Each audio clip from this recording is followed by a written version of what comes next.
The account of Moses going into Pharaoh and demanding that he let the children of Israel go from their bondage has been recorded for our use today.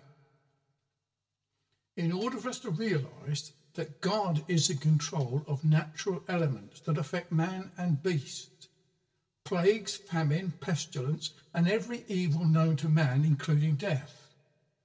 There were 10 plagues.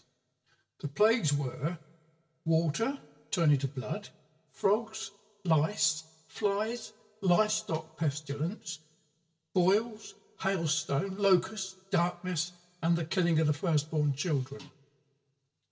And in all these plagues that affected the Egyptians, the children of Israel were not affected, only the Egyptians. Pharaoh refused to let the people go. God ordered Aaron to touch the river Nile with his staff, and the waters were turned to blood. And the fish in the river died, and the Egyptians couldn't drink the foul water. In the picture, we see the Egyptians digging around the river for the spring of water. All they found was a spring of blood. This is followed by the plague of frogs, and then lice, and then flies. In all this, the children of Israel were unaffected, only the Egyptians. God made the difference.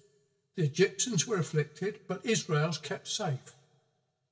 Pharaoh refused to let the people go, and so Pharaoh, his servants, and animals were afflicted with boils.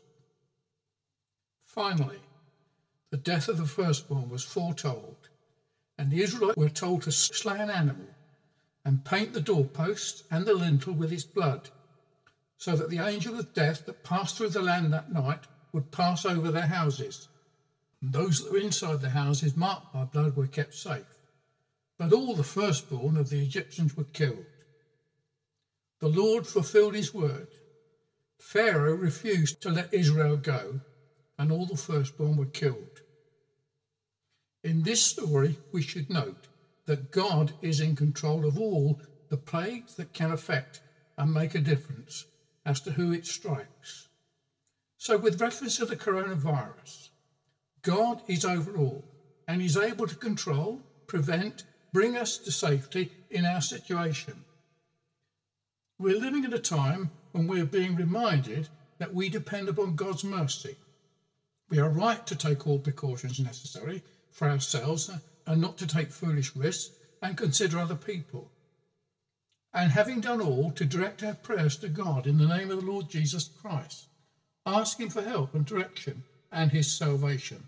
And let us be thankful for all God's previous mercies and provisions to us, and do not take future blessings for granted. Those interested, follow the URL link below to follow our Bible studies.